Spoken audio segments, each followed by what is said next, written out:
The Aquarian Gospel of Jesus the Christ. Chapter 19. Jesus at the age of 12 in the temple. Disputes with the doctors of the law. Reads from a book of prophecy.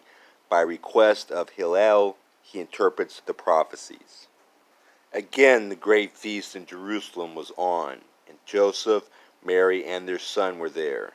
The child was 12 years old. And there were Jews and proselytes from many countries in Jerusalem. And Jesus sat among the priests and doctors in the temple hall. And Jesus opened up a book of prophecy and read, "Woe, woe to Ariel, the town where David dwelt. I will dismantle Ariel, and she shall groan and weep.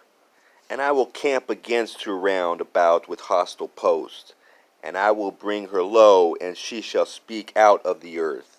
With muffled voice, like a familiar spirit, shall she speak. Yea, she shall only whisper forth her speech. And foes unnumbered, like the grains of dust, shall come upon her suddenly.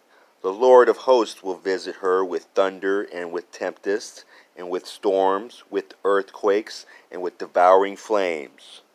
Lo, all these people have deserted me.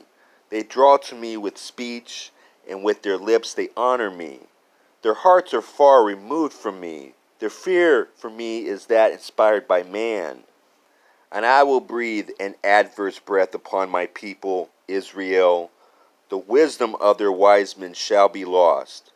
The understanding of their prudent men shall not be found.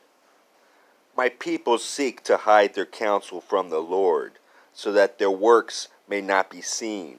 They fain would cover up their works with darkness of the night, and say, Who sees us now?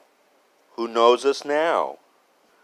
Poor foolish men, shall that which has been made say of its maker, He is not. I made myself?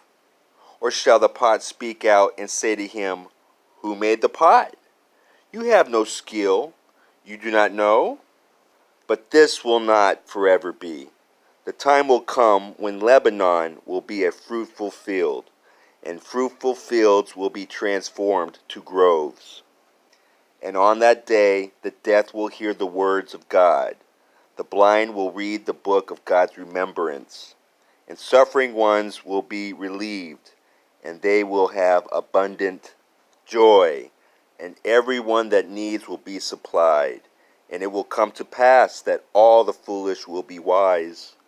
The people will return and sanctify the Holy One, and in their heart of hearts, lo, they will reverence him."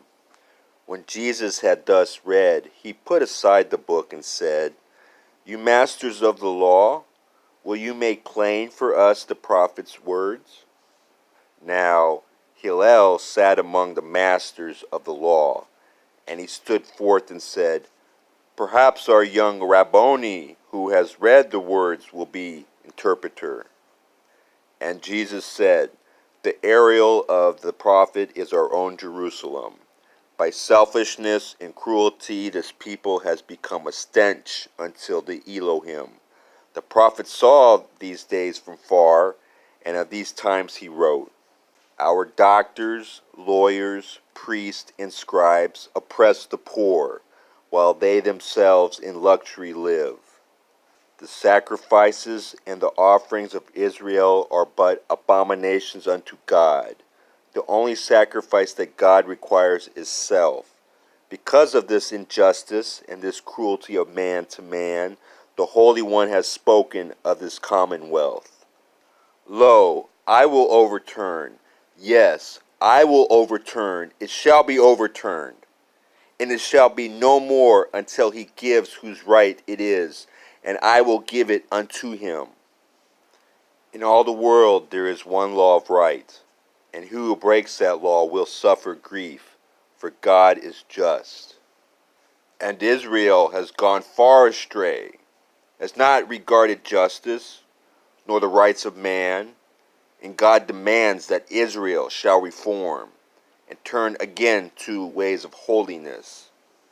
And if our people will not hear the voice of God, lo, Nations from afar will come and sack Jerusalem, and tear our temple down, and take our people captive into foreign lands.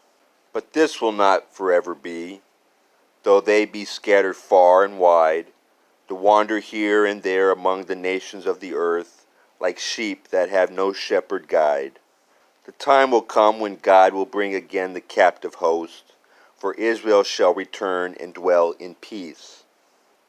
And after many years our temple shall be built again, and one whom God will honor, one in whom the pure in heart delights, will come and glorify the house of God, and reign in righteousness. When Jesus had thus said, he stepped aside, and all the people were amazed and said, This surely is the Christ.